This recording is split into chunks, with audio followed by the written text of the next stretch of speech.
কোনো কাজ আমরা নিয়মিত বা প্রতিদিন করতে করতে সেটাতে আমরা অভ্যস্ত হয়ে যাই বা বলতে পারো যে আমাদের সেটার আদত হয়ে যায়।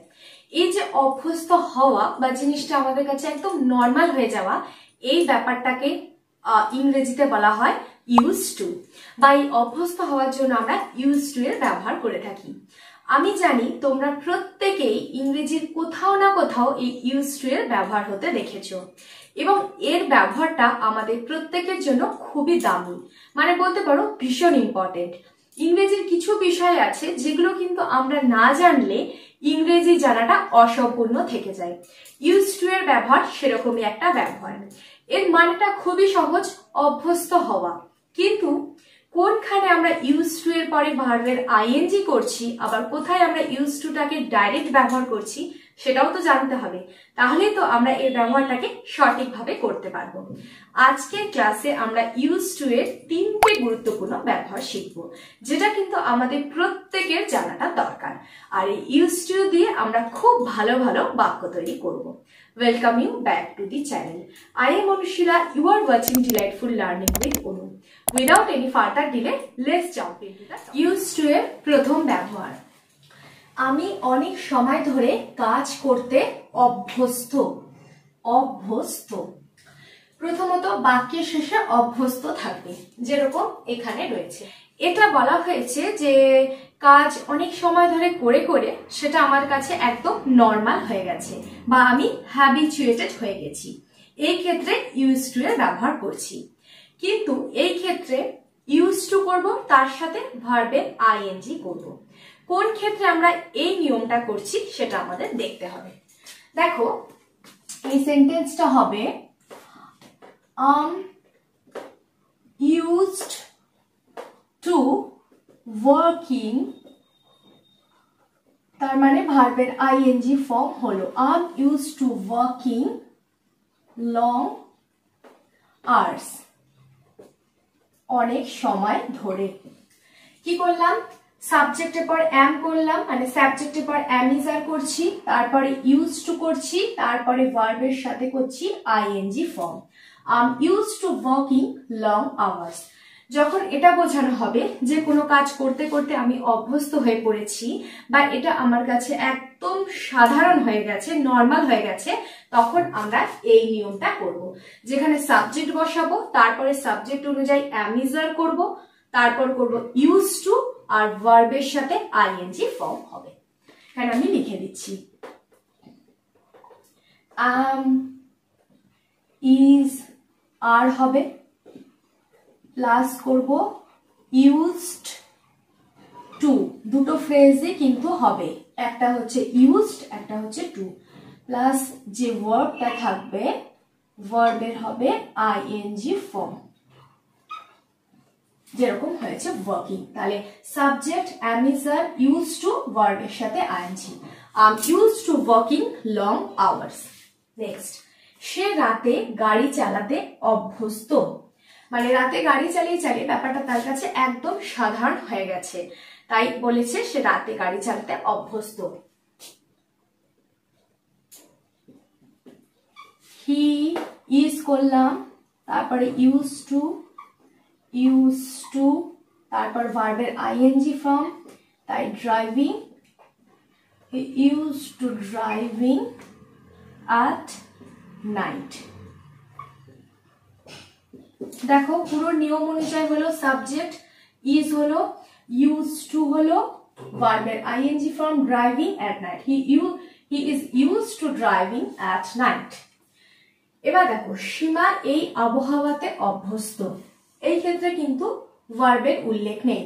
যেখানে ভার্বের উল্লেখ থাকবে সেক্ষেত্রে আমরা এই নিয়ম অনুযায়ী ভার্বের সাথে আইএনজি করব। যেখানে ভার্ব থাকবে না সেখানে আমরা ইউজ টু এর পরে যে জিনিসটার সাথে অভ্যস্ত সেটা লিখব। ইংরেজিটা বাক্যটা তৈরি করে দিলে তোমরা আরো বুঝতে পারবে। কি বলেছি, সীমা এই আবহাওয়াতে অভ্যস্ত। সীমার পরে হবে ইজ ইউজড টু, যেহেতু এই আবহাওয়াতে বলেছে ইউজ টু দিস ওয়েদার। দেখো, এই ক্ষেত্রে কিন্তু কোনো ভার্ব নেই, ইউজ টু এর পরে কোনো ভার্ব নেই, ডাইরেক্ট কিসে অভ্যস্ত সেটার সাথে সেটার আগে আমরা ইউজ টু করলাম। Seema is use to this weather, এই ওয়েদারে অভ্যস্ত, এই যে জিনিসটাতে অভ্যস্ত তার আগে আমরা করলাম use to. Seema is use to this weather. যদি বলি আমি তার নাকড়াবাজির সাথে অভ্যস্ত, মানে খামখেয়ালি পানা বলো বা বদমেজাজ বলো, এই অর্থে। I am use to her tantrums, I am use to her tantrums, মানে যে জিনিসটার সাথে অভ্যস্ত তার আগে সিম্পলি ইউজড টু করে দিচ্ছি, যে ক্ষেত্রে কোনো ভার্ব থাকছে না। আমি ইংরেজি শিখতে অভ্যস্ত, এক্ষেত্রে শেখার কথা বলা হয়েছে, মানে একটা ভার্ব আছে, তার মানে ভার্বের আইএনজি হবে।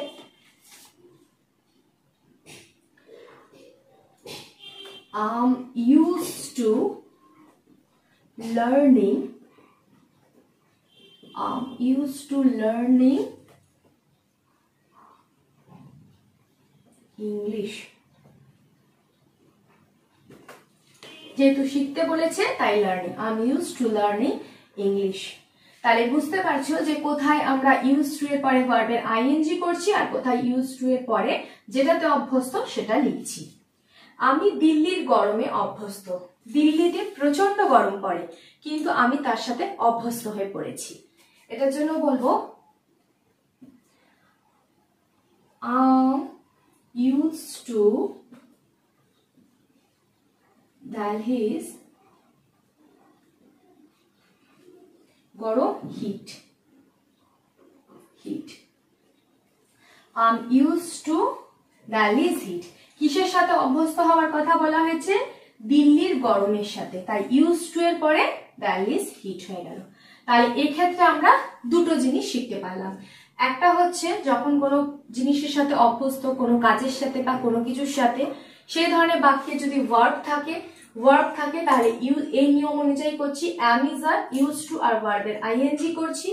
আর যে ক্ষেত্রে ভার্ব থাকছে না সেক্ষেত্রে আমরা যে জিনিসটার সাথে অভ্যস্ত তার আগে ইউজ টু দিয়ে সেটা করছি। তোমরা স্ক্রিনশট নিয়ে নাও।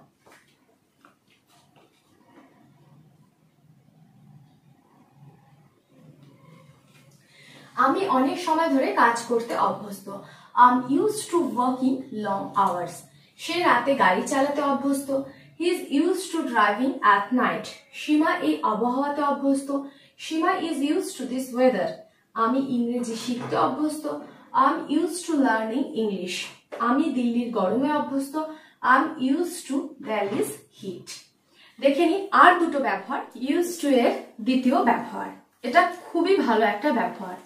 দেখো, আমি নতুন চাকরিতে অভ্যস্ত হতে চলেছি, এখানে কি বলেছে? অভ্যস্ত হতে চলেছি, মানে জিনিসটার প্রসিডিওরটা চলছে, পুরোপুরি অভ্যস্ত হয়নি, আস্তে আস্তে অভ্যস্ত হচ্ছি, তার জন্য আমরা বলবো getting use to. I'm getting, একই ব্যবহার, খালি গেটিংটা যোগ হবে। I'm getting use to my new job, I'm getting use to my new job. তাহলে গেটিং করব, তার সাথে করব ইউজড টু, মানে আমি কোনো কিছুতে অভ্যস্ত হতে চলেছি, মানে প্রসিডিওরটা চলছে।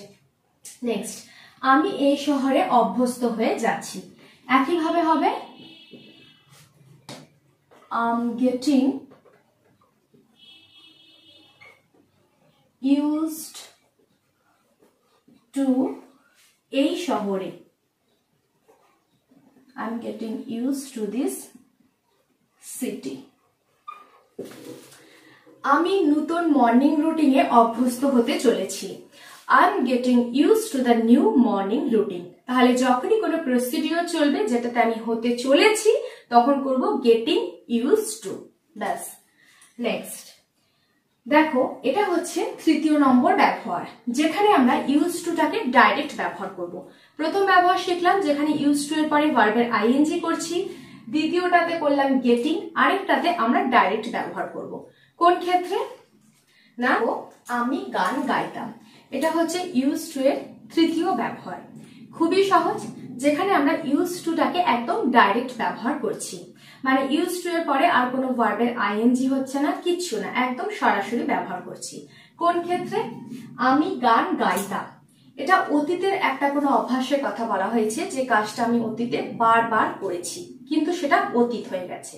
এরকমই গান গাইতাম, কিছু করতাম বা কেউ কিছু করতেন, এরকম যখন থাকবে তখন আমরা সরাসরি ইউজ টু এর ব্যবহার করব। আমি গান গাইতাম, আই ইউজড টু সিং।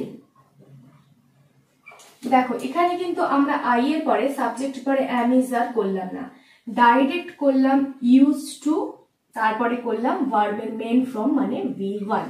যখনই অতীতের কোনো অভ্যাস বোঝানো হবে, যেটা করতাম, করতেন, এরকম কিছু আমরা আগে করতাম, তখন আমরা এই রুলটা ফলো করব। এক্ষেত্রে হবে ইউজড টু প্লাস V1 মানে ভার্বের মেন ফর্মটা। আমি নাচ করতাম, আই ইউজ টু ডান্স, একদম সহজ। নেক্সট, আমি ছোটবেলায় পিয়ানো বাজাতাম, দেখো এই ক্ষেত্রেও আছে তাম, এখানেও তাম। বা সে ছোটবেলায় পিয়ানো বাজাতো, তিনি ছোটবেলায় পিয়ানো বাজাতেন, তাম, তেন, এরকম মানে সবই অতীতে হয়ে যেত বা হয়ে গেছে, এরকম কিছু। I used to play the piano when, যখন আমি ছোট ছিলাম, when I was a child। তাহলে এখানে একদম ডাইরেক্ট করলাম ইউজ টু, তারপরে করলাম V1। I used to play the piano when I was a child, যখন আমি ছোট ছিলাম তখন আমি পিয়ানো বাজাতাম, যেই তাম তখনই ইউজ টু ডাইরেক্ট ব্যবহার। নেক্সট, এবার দেখো আমি গান গাইতাম না, এখানে ছিল গাইতাম, এখানে না, মানে এটাকে নেগেটিভ বাক্য আমরা কিভাবে করব, মানে নেগেটিভ সেন্টেন্স আমরা ইউজ টু দিয়ে কিভাবে করব। আই একদম ডাইরেক্ট করে দেবে ডিডেন্ট, ডিড নটটাকে আমি শর্টে লিখেছি didn't, I didn't use to Singh. কিভাবে হলো? এখানে আমরা ইউজড টু করি, ইডি করি, তার জায়গায় আমরা করলাম ডিডেন্ট। যখনই আমরা ডিডেন্ট করে নিলাম তখন আমরা করছি ইউজ আর to. I didn't use to sing, I didn't used to dance। তাহলে নেগেটিভ বাক্যের ক্ষেত্রে didn't করে দেব, তারপরে used to। তাহলে এই ক্ষেত্রে আমরা দুটো ব্যবহার শিখলাম, একটা হচ্ছে getting used to মানে কোনো কিছুতে অভ্যস্ত হচ্ছি, প্রসিডিওর চলছে, আরেকটা হচ্ছে ডাইরেক্ট used to, যখন কোনো অতীতের কাজ বারবার করতাম, এরকম ধরনের আগে হতো, এরকম কিছু করছি, তখন ডাইরেক্ট used to।